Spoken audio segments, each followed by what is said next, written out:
It goes without saying that a lift-off canopy can save you a little bit of money in fuel, if you're able to leave it lifted off and tucked away in the garage when it's not in use. But how much money can it actually save you?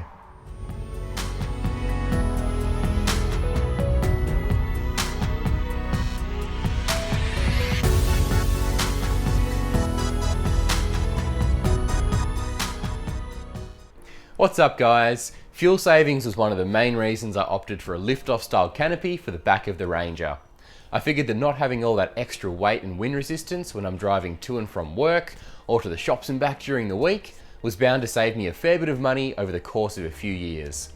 Having had the setup for close to 2 years now, I can tell you that there's a noticeable difference in how quickly the Ranger goes through fuel with the canopy on, but I want to know exactly how much that difference is, so let's find out.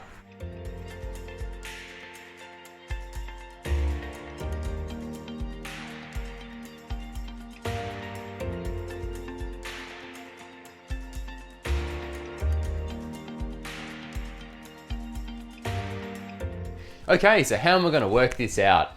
Well, I've dropped the canopy on and I'm about to go and refuel the Ranger. Then I'll reset my odometer and run it for 1 week doing my normal driving, which is pretty consistent week on week. Then I'll refuel and see exactly how much fuel we've used and how many kilometers we've driven. Then I'll take the canopy off, refuel, do the same thing again and then compare the results. Righto, let's go get some fuel.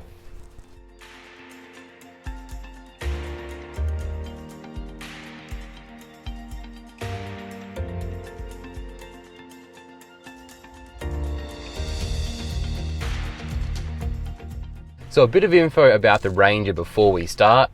This is the 3 litre 4-cylinder turbo diesel engine and it's completely stock, no modifications other than an ECU remap and an EGR delete. It's got the 5-speed manual transmission and I've still got the factory automatic hubs on there as well. As for me, I wouldn't say I'm a hoon, but I'm not necessarily a slow driver either. I probably fit somewhere in the middle. So that information is just to give you a bit of a baseline to know how relevant these test results will be for you and your car.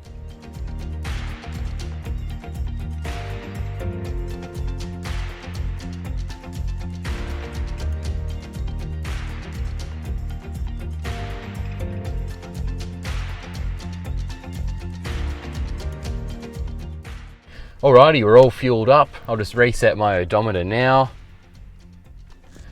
Okay, I'm going to go about my life and I'll catch you guys back here in a week's time.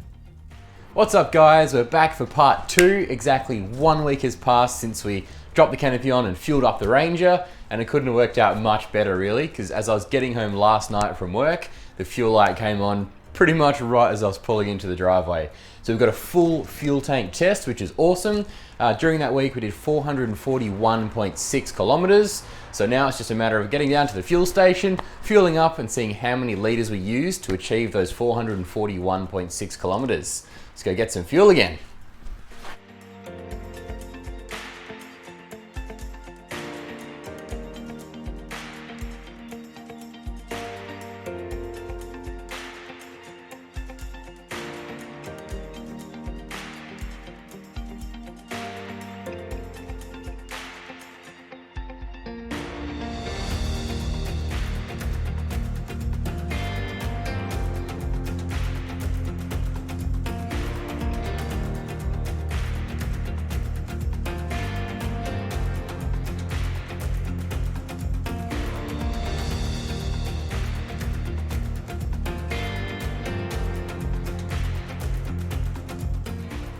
Now, it dawned on me when I was fueling up that the kilometers I gave you guys earlier wasn't really as accurate as it could be, because I wasn't including the distance from home to the fuel station in that equation.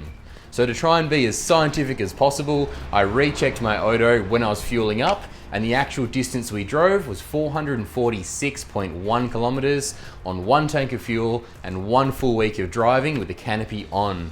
And to do that distance, we used 51.31 litres of diesel, which isn't too bad really, and with today's fuel prices, that worked out to be $60.39 for 1 full tank of diesel. Not too bad, I reckon. Anyway, let's use those numbers and go do a little bit of maths. Okay, time to work out the economy.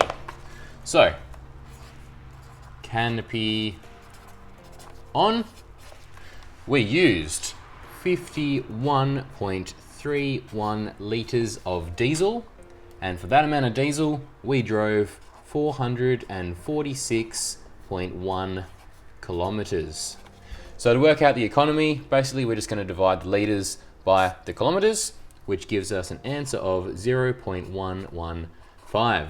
Times that by 100 to get the economy, and we get an economy rating of 11.5 litres per 100 kilometres with the canopy on. Okay, now we'll take the canopy off and we'll run the same test again with the canopy off.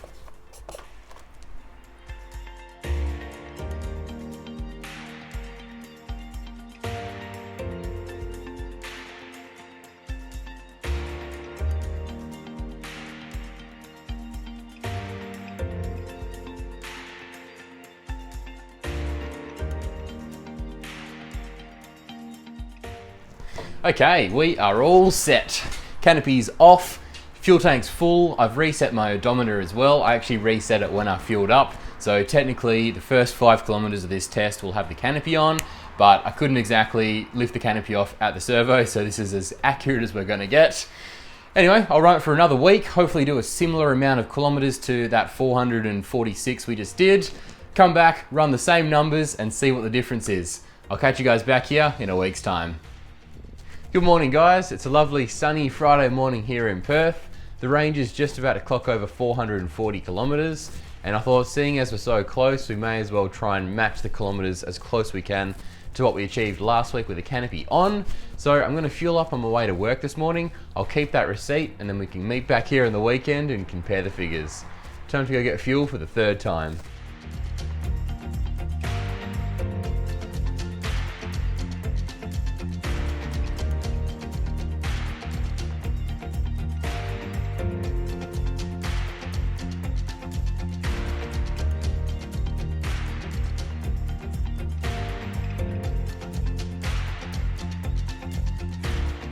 Okay, moment of truth. I have here the receipt from yesterday's fuel up, and to do the exact same distance as the first week, we used 43.8 litres of diesel, which cost us $51.55. So we can already tell that that's a noticeable difference from the previous week. So you can definitely tell that not having the canopy on can save a little bit of money. But let's go back over to the notebook and work out exactly what that difference looks like over the space of a couple of years.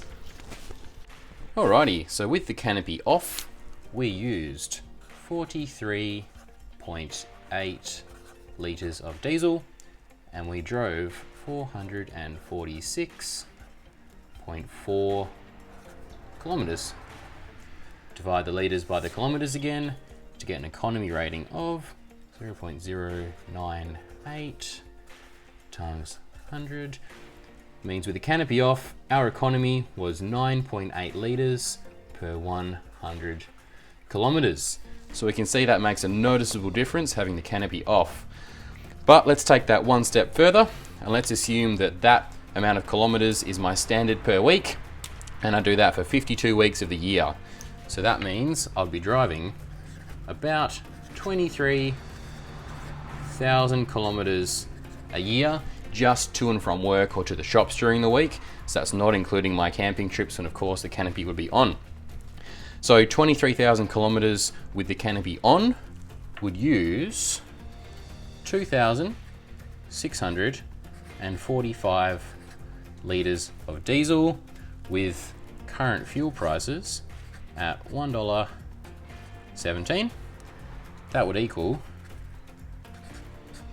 $3,113 a year. Compare that to the canopy off, and for the exact same amount of kilometers, we would only use 2,254 litres and keep the fuel price the same, $1.17. We would only be paying $2,653. So over 1 year with my standard driving, being able to take the canopy off, I'm saving, with today's fuel prices, $460 per year. Well, there you go, $460 in fuel savings every single year. And that's working on today's fuel prices as well, because the more expensive diesel is, the greater that savings is. And I reckon that's just absolutely awesome. I actually dug up my old MRT paperwork because I was trying to remember how much extra I actually paid to have the lift-off system installed. And it turns out I paid an extra $750 for the full reinforced subframe underneath, the jack-off points and the 4 wind-up legs. I then paid an extra $125 for those 4 clamps that hold the canopy firmly on the tray when it's in use. So if you add those together, you get $875 as the upgrade fee to have that lift-off functionality. And with $460 of savings every single year, pretty much at minimum, 2 years, the lift-off system has paid for itself. I reckon that's just awesome. Anyway, guys, hopefully some of you have found that video useful. If you're in two minds about whether or not to go with the lift-off system, I would highly, highly recommend it, because not only are you saving fuel, but for me, I just find it makes the Ranger so much better to live with on a daily basis. Because even little things like if you're backing into a car bay, being able to actually see out your back window instead of just straight into a big metal box is just is awesome. And also having like a functional tray to use if you're buying a dining table or just wanting to cart around some big objects. And it just makes the Ranger just more zippy around town, and you're not worried about every time you hit a speed bump, like, oh, what's that doing to my canopy? Is my pantry just destroyed? Yeah, it just makes the car a lot nicer to live with on a daily basis. Anyway, guys, that's all from me. Thanks so much for watching, and I'll catch you guys in the next one.